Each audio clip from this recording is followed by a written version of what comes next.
Welcome to the official YouTube channel for the Colin Cowherd podcast. Go on, hit the subscribe button. There it is, so you don't miss any of our football content this season. It has been, if I might say, fantastic. Okay, there's two college games, because there's some games I'm not going to waste anybody's time on. So I want to talk Ohio State and Oregon. So all summer long, John, I'm sure you heard me say, Oregon's going to win in Eugene. They'll meet later. Ohio State will win. But Oregon's won now 35 of 36 games there. Even when they play poorly, they win. So Ohio State, I said, they're going to go on the road. They're going to have a bunch of penalties. They had 8. I said, clock management will be harder. Last play of the game it was. I said, it's very hard to ask a bunch of 19, 20-year-old kids to go and play in Eugene. I've sat in that stadium 10 times. You and I could be 8 feet apart. You can't hear yourself. It's sunken into the ground. It's not 100,000. It's 60, and it's just insanely loud. So, but I looked at Ohio State, and my take was, well, both the receivers, Smith and Amika, Egbuka, I think the last name is. Yeah. Both were sensational. One had 9 catches, one had 10. They ran the ball. Will Howard was 28 of 35. My Quarterback take was good, but threw it better than I thought. Yeah, I mean, my take was my only disappointment is Oregon averaged almost 7.5 yards a play. Dylan gave, I mean, they had 500 yards of offense.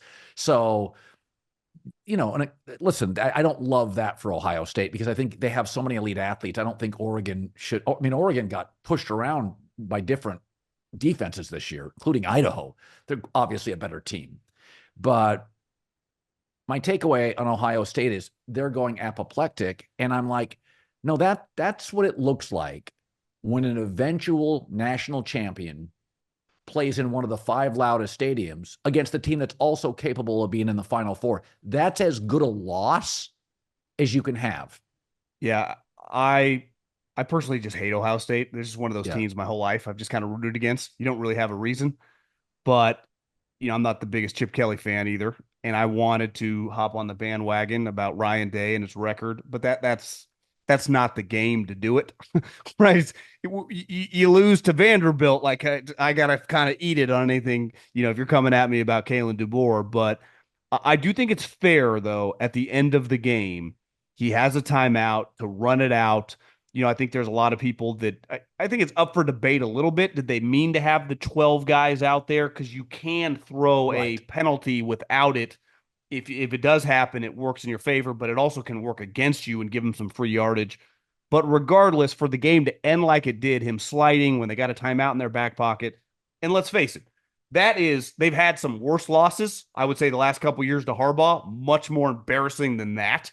Yeah. Honestly, when he kicks the field goal late in the game, I thought they're going to win it.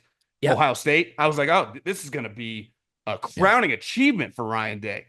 And so it's whoever had lost that game, I think you kind of hold your head up high the next day in the meeting with your squad at noon. Yeah. But there's got to be some truth to, of all the guys that took over great programs, Urban handed it to him. And when Jim Harbaugh said, saying you're born on third base, this program, I had gone to the Cotton Bowl yesterday. And so we get to a bar after and watch the whole second half. And some people started sitting with us, a bunch of Big Ten people. And I said, you could make the argument that for the last 20, I'm not talking about total national championships. I'm just talking about effort, the money behind it, the willingness, the consistency. You could even go back to the 90s. This is the best college football program in America, Ohio State. Would you make that argument? I know Nick Saban accomplished more. But I'm just talking about the whole as a program, subtract the coach. When all your marketing team does is put out fires, they burn out fast, sifting through leads, creating content for infinite channels, endlessly searching for disparate performances, KPIs, all takes a toll. But with HubSpot, you can stop team burnout in its tracks. Plus, your team can achieve their best results without breaking a sweat. With tools like the built-in Breeze AI, pinpoint the best leads possible, capture prospects' attention with click-worthy content, and access all your company's data in one place. No sifting through tabs necessary. It's all waiting for your team in HubSpot. Keep your marketers cool. Make your campaign results hotter than ever. Visit HubSpot.com/marketers to learn more. Yeah, I went to dinner with Mike Godfrey, the college basketball coach at Bama, North Carolina State. Yeah. And he asked me Mount Rushmore of college football programs. And I said, Bama, And the second one I said was Ohio State. Michigan was good last several years, but USC's been irrelevant for 10. Michigan doesn't have, I mean, take out the Harbaugh Natty. They went a long time without it. Yeah. And I said to them, Georgia went 20 years and didn't matter. I said, Probably LSU. Bama. Well, I said Bama, Ohio State. I said, because of history, if you count 100 years, I take Notre Dame. You can't call Notre Dame is college football. I said, there isn't a 4. It depends on who's hot. LSU, Oklahoma. It could be Georgia, but there's no set in stone 4. But I think it's Bama, Ohio State, and Notre Dame, and we can argue about it. The thing is, they've struggled against top 10 teams, but the Clemson game was close. The Georgia game was close. The Michigan games, they're in it. The Oregon game. Some of these games, to be honest, they've been either on the road or neutral fields. They haven't played a lot of these top 10 teams at home. I agree, but when, a huge thing that all these coaches love to talk about is the process, because it comes from Saban, the process. Well, he could talk about the process because his results were wins.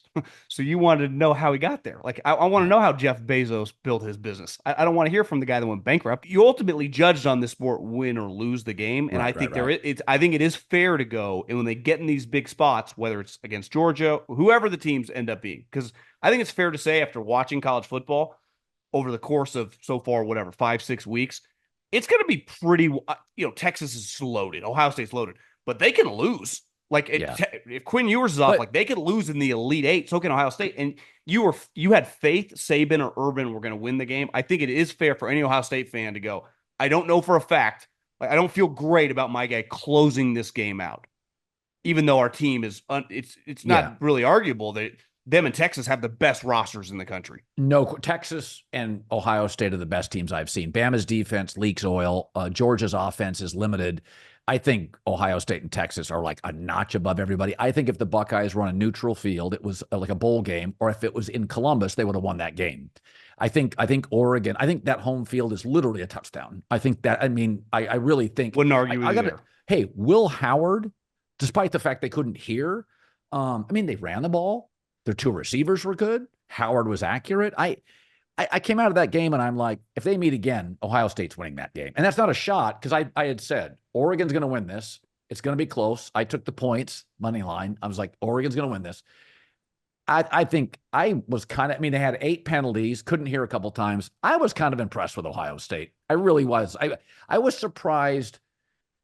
Oregon has if you don't follow Oregon football, they have the best NIL, like west of the Mississippi. They have all this Phil Knight money.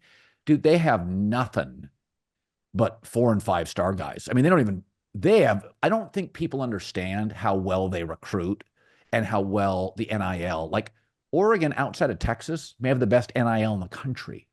Well, I'll say this, being at the Texas game, obviously Oklahoma, their offense is anemic, but they do have a good defense. I've been hard on this guy over the years just because he didn't win that much.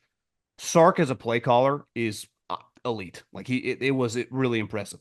I do hesitate though. Like his quarterback, I know he was coming off an injury.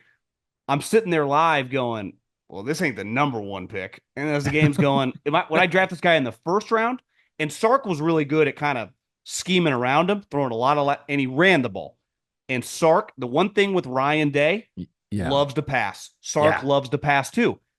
Both of them probably have 4 NFL guys, 2 each on their team in their backfield. And that is an area, if you were just willing, you see this with Shanahan, some of these even Andy Reid has turned in, like, just hand the ball off a lot and we'll just bludgeon you that way. And those guys are just a little more quick to let it fly. And I think that is the thing that makes me the most nervous with Day and Sark, because their teams, seeing Texas, the size of their defensive line, the speed of their DBs, the talent at wide receiver. I just think if you remove the Michigan game, who I think it's fair to say Michigan's not that good, right? So you just go, can you win a national championship with this guy playing quarterback? He's just a little erratic, but their talent is really, really high. And is, to me, do you put Oregon's talent on their level? No, or do you think they just get a home field boost? I think Oregon is in the running for the 3rd best team in the country. I think it's Texas, Ohio State, and I think there's about 4 teams, Oregon, Georgia. They can play with anybody. And I thought Oregon played their butt off. But I came out of that game. I was like, if I was Oregon, I wouldn't want to play Ohio State again. I'd have no interest playing those guys again.